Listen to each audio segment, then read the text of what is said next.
नमस्कार दोस्तों, रेनू एकेडमी में आपका स्वागत है। दोस्तों, आप सब त्योहार मना चुके होंगे, दिवाली बीत गई और छठ पर्व भी बीत गया। छठ की आप लोगों को बहुत बहुत बधाई।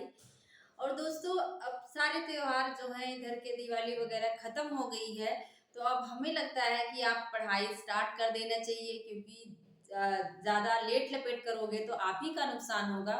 और जब हमें आलस आता है कि नहीं पढ़ना है, चलो कुछ दिन और रेस्ट करते हैं, तो ये आपकी सबसे बड़ी गलती है, सबसे बड़ा दोष है। आपको पढ़ाई शुरू कर देनी चाहिए। और दोस्तों, अब देखते हैं कि जो हम लोग छायावाद पढ़ रहे थे, छायावाद में हमने प्रसाद पंत निराला, महादेवी वर्मा की जो रचनाएं हैं उनसे संबंधित जो तथ्य थे वो सब हमने आपको याद करवा दिया था। अब आगे का जो क्रम है इसमें प्रेम और मस्ती के काव्य के कुछ रचनाकार हुए हैं, उनकी रचनाओं को ठीक से याद करेंगे।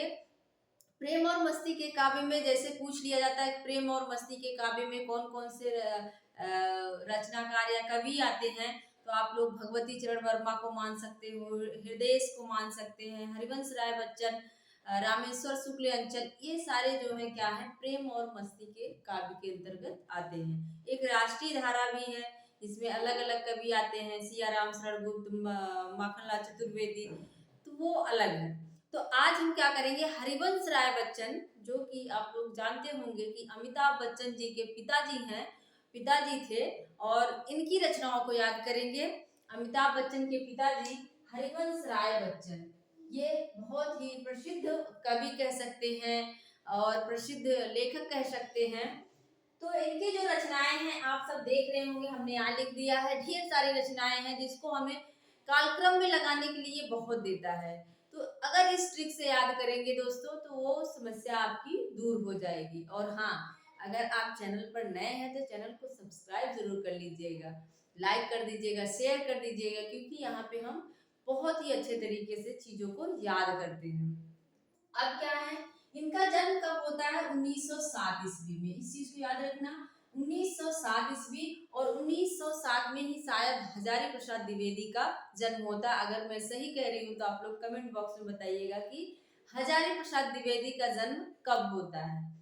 तो अब देखते हैं इनकी रचनाएं हैं, मधुशाला, मधुबाला, मधुकलश। मधुशाला बहुत ही प्रसिद्ध है, आप लोग जानते होंगे, डगमग डगमग पैर करते हैं, मुझे याद नहीं है अभी।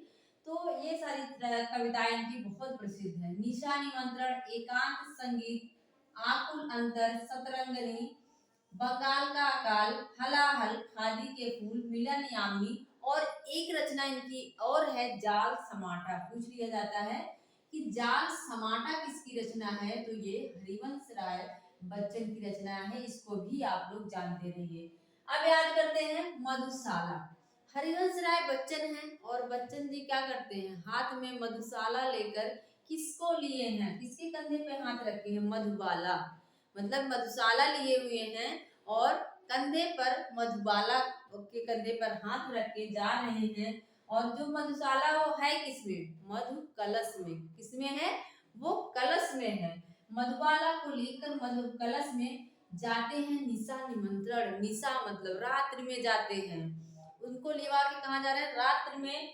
कहाँ जा रहे हैं, एकांत में, एकांत संगीत, कहाँ जाते हैं, एकांत में लिवा के जाते हैं। और जब एकांत में जाते हैं तो उनको बहुत अकुलाहट होती है, घबराहट सी होती है। क्या होता है, उनके अंदर जो है अकुलाहट हो रही है। और सतरंगनी, वो सतरंगनी मनाना चाह रहे हैं, मतलब प्रेम करना चाह रहे हैं, सतरंगनी मनाना चाह रहे हैं, लेकिन तब तक उनके फोन पे फोन आ जाता है कि बंगाल में अकाल पड़ गया है। क्या होता है, बंगाल में अकाल पड़ गया है, हलाहल मच गया है, और फूल कैसे हो गए, खादी के फूल हो गए। फूल कैसे हो गए हैं, खादी के फूल हो गए हैं। और वो मिलन यामिनी, मतलब अपना मिलन यामिनी जो था वहीं छोड़ के वो जाल समेटने चले जाते हैं।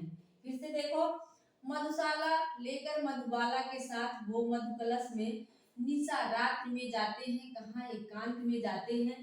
उनको बहुत ही अकुलाहट होती है, घबराहट होती रहती है, सतरंगनी मनाना चाह रहे हैं, लेकिन उनको फोन आ जाता है, बंगाल का अकाल, बंगाल में अकाल पड़ा हुआ है, हलाहल मचा हुआ है, फूल जो है खादी के फूल हो गए हैं, और वो मिलन यामिनी मतलब वहीं पे अपना मिलन वाला प्रोग्राम कैंसिल करके जाल समेटने बंगाल चले जाते हैं। अब कुछ लोगों को लगेगा कि अरे फोन कैसे आ जाएगा उस समय, तो ये सिर्फ हमारी ट्रिक है, याद कराने का एक तरीका है। मधुशाला लेकर मधुबाला के साथ वो मधु कलश में अपना कहाँ जाते हैं, निशा रात्रि में, निशा निमंत्रण रात्रि में जाते हैं। उनको क्या होता है, उनको कहाँ जाते हैं, एकांत में अकुलाहट होती है, आकुल अंतर, सतरंगनी मनाना चाहते हैं, लेकिन फोन आ जाता है कि बंगाल में अकाल पड़ा हुआ है, हलाहल मचा है, फूल खादी के फूल हो गए हैं। और फिर क्या करते हैं वो मिलन वाला प्रोग्राम वहीं कैंसिल करके जाल समेटने चले जाते हैं।